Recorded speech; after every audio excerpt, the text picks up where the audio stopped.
President Biden heading to hurricane-ravaged Florida Wednesday after Governor Ron DeSantis issued this warning to would-be criminals. Even think about looting. I can tell you, in the state of Florida, you never know what may be lurking behind somebody's home. And I would not want to chance that if I were you, given that we're a Second Amendment state. Makes sense, right? But MSNBC host Joy Reid compared these remarks to segregationists, tweeting this: when the looting starts, the shooting starts. Segregationist Miami Sheriff Walter E. Headley, 1967. It didn't take long for DeSantis. It didn't take DeSantis long to return to form. Hillary Ack, the founder of the Jack Brewer Foundation, Jack Brewer, he met with Governor DeSantis yesterday on the state's relief efforts, and you're already working with your foundation to raise money. What's your reaction to Joy Reid? She permeates the Jezebel spirit. It's ridiculous. She's always race baiting. And Governor DeSantis, no matter what she thinks, just helps some of the most underserved black folks in that region. I told Governor DeSantis about the situation happening with my brothers and sisters in and around those ravaged areas. And he reacted right away. Not just did he react right away, but he said, let's send in the helicopters and what other type of aid can we send to these good people, these Floridians. He wasn't thinking about their skin color. Only Joy Reid talks about things like that. But this governor's done an amazing job. I've been on the ground, hands-on, since this hurricane came.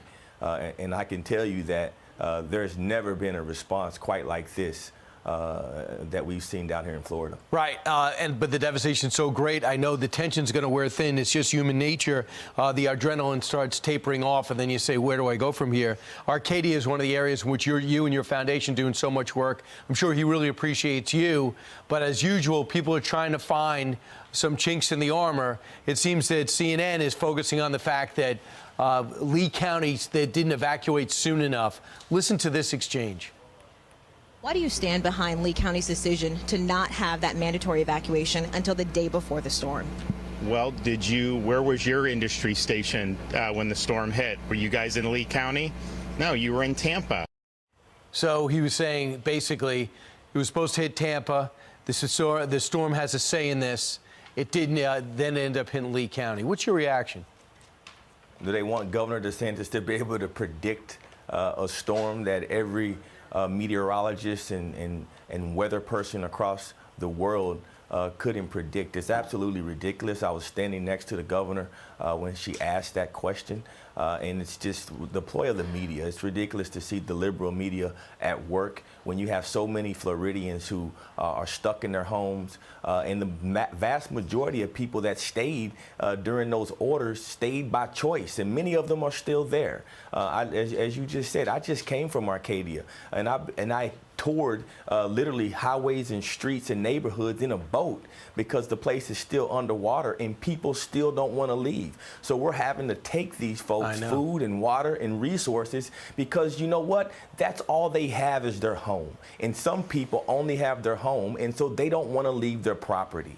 And I'll tell you, Jack, I know people that don't have money to go get a hotel for the night. And the food that they own is in that house. So that in their head, if I leave, I have nothing. And if I stay, at least I have a chance of fighting for what I have. So that's the mindset, whether you like it or not. We've seen it too often. You don't blame a governor or a mayor for that. Jack Brewer, thanks for what you're doing. It's unbelievable the way you take action. Appreciate it. God bless you, brother. Thanks for having me on. All right, you guys. Hi, everyone. I'm Brian Kilmeade. I want you to do me a favor. I want you to click to subscribe to the Fox News YouTube page. This is the only way that I know for sure that you're not going to miss any great commentary, any great news bites, any great interviews coming your way on Fox. You can get it all here on YouTube. So subscribe right now.